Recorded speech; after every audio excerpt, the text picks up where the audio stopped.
Right, we are starting today with a story that has shocked the country. The suspected murder of 33-year-old Sarah Everard. Labour's shadow domestic violence minister, Jess Phillips, had this to say in Parliament yesterday.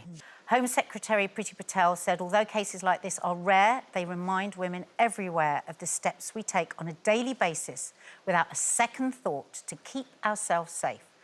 This has sparked a social media outpouring of women sharing their experiences, which made us actually think of our own today. And I just want to warn anybody that that might be triggered by this. We are going to be talking about some of the things that have happened to us over the years. And it's been a strange morning in lots of ways, hasn't it, girls? Yeah. Because we were talking earlier and we kind of thought where we were going to go with this conversation. And as we went on through the morning and we were in makeup and we were in various different places, more and more conversations came up. And I think what struck us all is how many situations we forget about. Yeah. I mean, we've known each other over many years. I mean, Kaye, you've prodded me on things I've told you before. You've prodded me.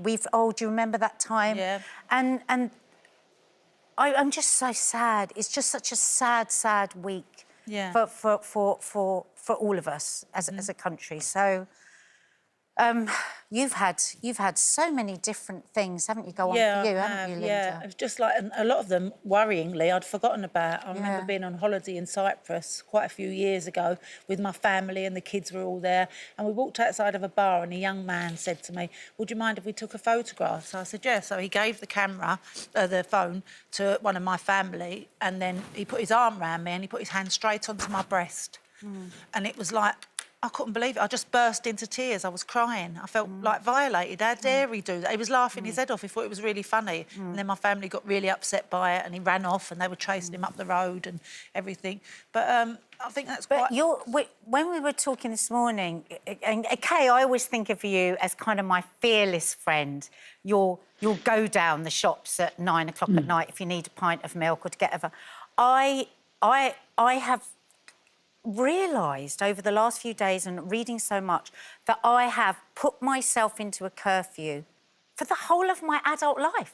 I can't think of a time where I wasn't thinking about, you know, will I walk down to that car park? Will I walk down that alleyway? Would I cross this common? Would I go out after 6 o'clock? And it's just there all the time.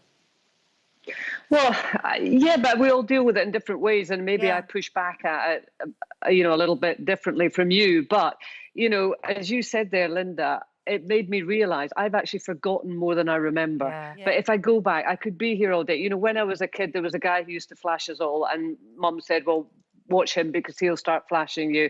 There was the friend's dad who liked to kiss our bums. That was a thing. You know, being a student, going on holiday, I mean, going around Europe, just on countless occasions, the guy who was over the beach wall trying to intimidate us. I mean, I could go on and on and on. But I think we have to question, right, why are we sharing all these stories? I mean, all across social media, why are women sharing these stories? And I think the reason we're doing it is to get that level of awareness, because unfortunately there's been a bit of divisiveness. I mean, and a lot of men saying, well, it's not all men. I'm a good man. I'm a good man. I wouldn't do that. Of course not. I mean, I've been blessed by the men in my life, my father, my brother, my partner, friends, wonderful men who would never do that. But unless men get more of an understanding of what it feels like to be a girl and a woman and have that constant level of anxiety with you, then those good men aren't going to get involved in fighting back. And that's what we want. Not to say all men are rapists, but sadly, if you're alone as a woman in a dark alley and there's a guy behind you, you don't know that. Yeah. And the first thing in your head is, he might be. Yeah. So how do we move past that? And I have absolute faith that the vast majority of wonderful men out there want to be on board with that and are not going to be offended by that. Yeah. We've had so many shocks this morning and we've had so many really, I think, important conversations. But one of the most shocking things for me today is that, Stacey, you've never experienced anything. Because it is only, they say, like 3% of women, and you never have. So it's been an odd morning for you, hasn't it? I honestly have... Some of the stories that you were saying this morning, and some even more harrowing, not that it doesn't even... You're listening to these stories now and you don't think they could be any more harrowing. I couldn't believe the way they were being told. so casually, like it was a normal thing. Like I genuinely have never felt so taken aback in my life. I don't know if I'm naive or sheltered or what it is, but I just, thank God, am one of the 3% of people that just hasn't experienced what you were all talking about. And it just really upset. I mean, obviously, I don't mean want to make it about me, but I just couldn't, honestly, just couldn't get over the way that women are treated and the way that 97% of all women are treated. And then to hear those stories recollected so casually as if it's an as if it's nothing is a really, like what Kaye was saying, we're in a really dangerous position. And I feel the same way, Kaye. I've been so blessed with the men in my life that I can't even comprehend what kind of person would do that to somebody. And you came in this morning because we were talking, weren't we, about... Because, like, there are a lot of people that have got very upset and feel that all men are being attacked. And I think that line, that is such a powerful line, not all men are rapists, but we as women don't know which ones are, is a very powerful line. And I think you felt, and it was a really interesting point because I hadn't thought about that. You said this morning it feels like, in a way, because we're talking about how do we raise our boys, that in some weird way women are almost being blamed again. Sometimes I feel like people want to tell you that the answer is it's because of this, or it's because of you, or it's because of you, when actually collectively as a society we're clearly not doing enough about the gap between men and women. Sometimes when, you know, I know the intention is good, but sometimes when you say you need to raise your men better, it's almost like you bring that whole blame back round to the woman again, where actually everybody, every man, woman and child in society needs to change the way they're looking at the situation. I just want to give you an example of my husband, Mark.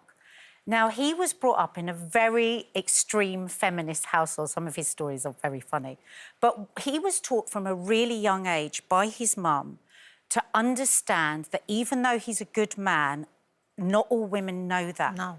And he said he just grew up knowing that. So from a young boy, if he saw a girl walking on the street, he would cross the road so that she wouldn't feel that. Now, the point here is if you've got a good man, they are not going to know that they're frightening the girl that's walking in front of them. They're not going to know that unless they're told that.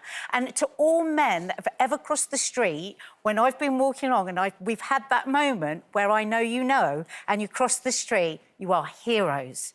Because it's not about blaming you, but it's understanding that for us, it can be a very scary world. Every car part, everything, you know, is potential danger for us. I feel so ignorant because I don't even think... I mean, my children are still young, but I haven't even had that conversation with my children yet, and it's not even one that I'd thought of until this whole situation had arose.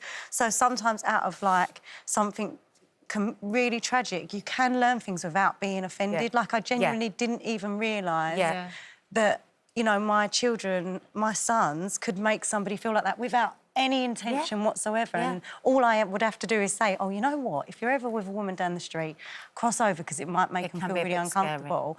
And that one conversation can change a whole... It is, And then hopefully we bring up generations that in the future there's not that feeling of intimidation, because what we're looking for is change. I mean, what we're not looking for is a situation that all men have to dodge to the other side of the street when they see a woman. That's not a society we want to live in. No. But we can't accept the society we're in just now. We have to change to move forward to a better place, and that's what this is about. Yeah. There is a light we can move towards, for sure. If you've been affected by anything we've been talking about, please head to our website where there is information and advice on where you can find support.